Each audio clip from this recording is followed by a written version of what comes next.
তরকারিটা হয়ে গেছে, একটা বাটিতে নামিয়ে রেখেছি। কতটা সুন্দর দেখাচ্ছে। নমস্কার, রুমাস টাইম পাসে সকলকে স্বাগত জানাই। আমরা সাধারণত কাঁচকলার কোপ্তকারি খাই, কিন্তু সয়াবিনের কোপ্তকারি খেয়েছো কখনো? তাহলে দেখে নাও কিভাবে করছি। আজকের রেসিপি সয়াবিনের কোপ্তকারি। সবার প্রথমে আমি একটা মাপ মতন কিছু সয়াবিন নিয়ে গরম জলের মধ্যে একটু নুন দিয়ে সিদ্ধ করে নেব। সিদ্ধ হয়ে গেলে ঠান্ডা করে চিপড়ে মিক্সিতে দিয়ে দিয়েছি। এরমভাবে একটা পেস্ট তৈরি করে নিয়েছি।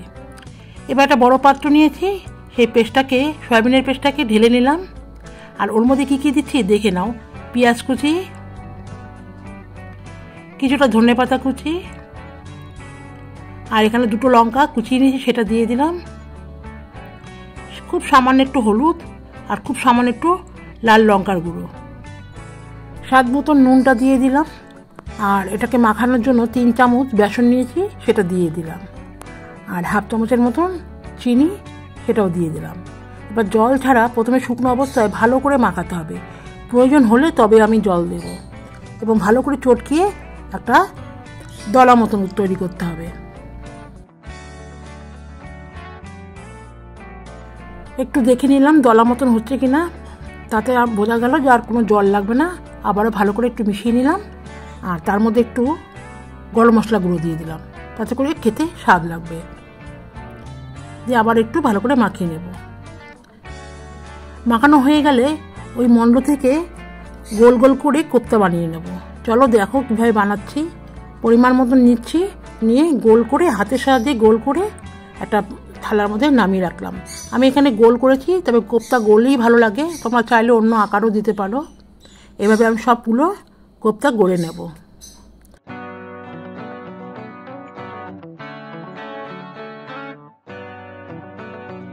সবগুলো কোপ্তা আমি এইভাবে তৈরি করে নিলাম। এবার একটা কড়াই বসিয়ে দিয়েছি। এই কোপ্তাগুলো আমি সাদা তেলেই ভাজবো। তেলটা বেশ করে গরম করে নিয়েছি, তারপরে গ্যাসের ফ্লেমটাকে কমিয়ে নিয়েছি। প্রথমে আমি একটা কোপ্তা ছেড়ে দিলাম। একটু ভালো করে দেখে নিলাম যাতে কড়াইতে যাতে না আটকায়, তাই প্রথমে আমি একটা দিলাম। সুন্দর মতন লালচে ভাজা হয়ে গেছে, দেখতে পাচ্ছ কত সুন্দর লাগছে। নামিয়ে রাখলাম। এইবার পরপর কোপ্তাগুলোকে আমি তেলের মধ্যে ছেড়ে দিচ্ছি। তবে খুব একসাথে বেশি দেব না, মোটামুটি 4টে দেব। একটু ভাজা হয়ে গেলে তারপরে বাকিগুলোকে দেব। একটু খুন্তির সাহায্যে তেলগুলোকে ওই কোপ্তার মধ্যে দিয়ে নিলে তেল ওপরটাও একটু ভাজা হয়ে গেলে তাহলে ভাঙার কোনো চান্স থাকে না। এবার বাকিগুলো কয়েকটা দিয়ে দিচ্ছি।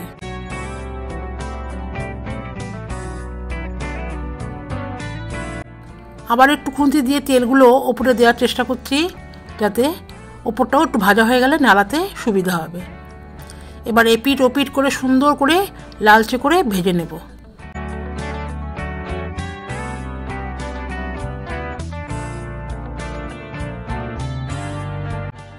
কোপ্তাগুলো কেমন সুন্দর ফুলে ফুলে উঠেছে, আর একটা কোপ্তাও কিন্তু আমার ভাঙেনি। এবার বাকিগুলোকে সব তেলের মধ্যে দিয়ে দিলাম।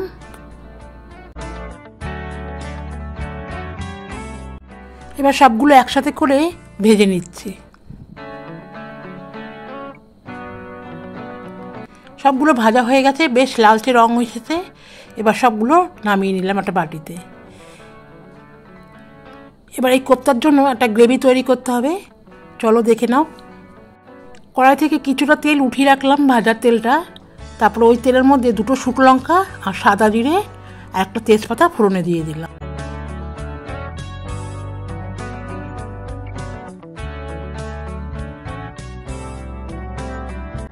দু সেকেন্ড মতন একটু ভেজে নিলাম। সুন্দর যখন একটা বেশ গন্ধ বেরোবে, সেই সময় একটা বড় পেঁয়াজ আগে থেকে আমি কুচিয়ে নিয়েছি, সেটাকে দিয়ে দিলাম। আর পেঁয়াজটাকে খুব ঝিরিঝিরি করে গোছাতে হবে।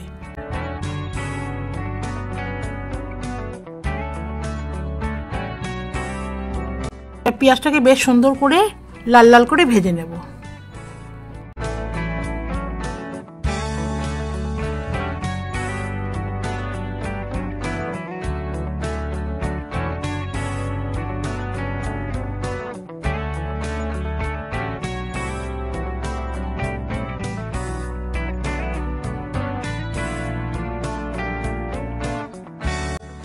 পেঁয়াজটা ভাজতে ভাজতে যখন মোটামুটি একটু ব্রাউন কালার হবে তখন ওর মধ্যে হাফ চামচ আদা বাটা আর হাফ চামচ রসুন বাটা দিয়ে দিলাম।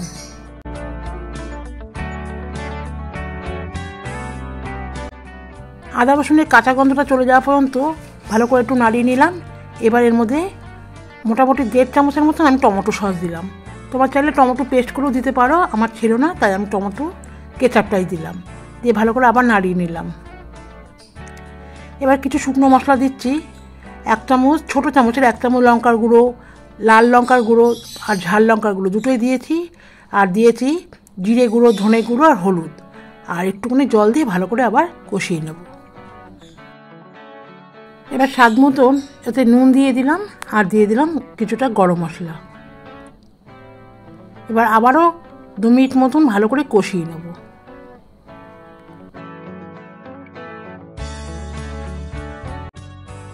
বেশ 2 মিনিট মতন গ্যাসের ফ্লেমটাকে কমিয়ে কষিয়ে নিয়েছি। দেখতেই পাচ্ছ কত সুন্দর তেল ছেড়ে এসেছে। এবার এখানে মোটামুটি 3 চামচ মতন দই আমি আগের থেকে ফেটিয়ে রেখেছি সেটা দিয়ে দিলাম আর হাফ চামচের মতন চিনি দিলাম। দিয়ে আবারও ভালো করে কষিয়ে নেব।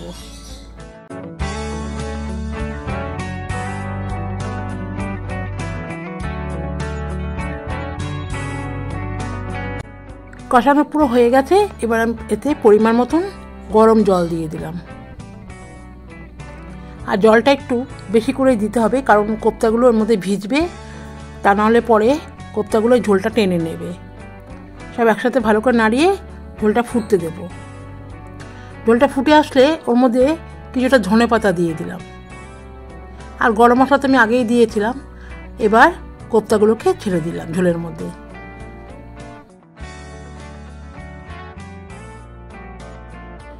ঝোলের মধ্যে কোপ্তাগুলোকে একটু নাড়িয়ে নিলাম। একটু ফুটে উঠলে গ্যাসটাকে বন্ধ করে দেবো।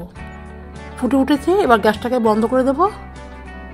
এবার 1 চামচ মতন ঘি দিয়ে 5 মিনিট মতন ঢেকে রেখে দিয়েছিলাম।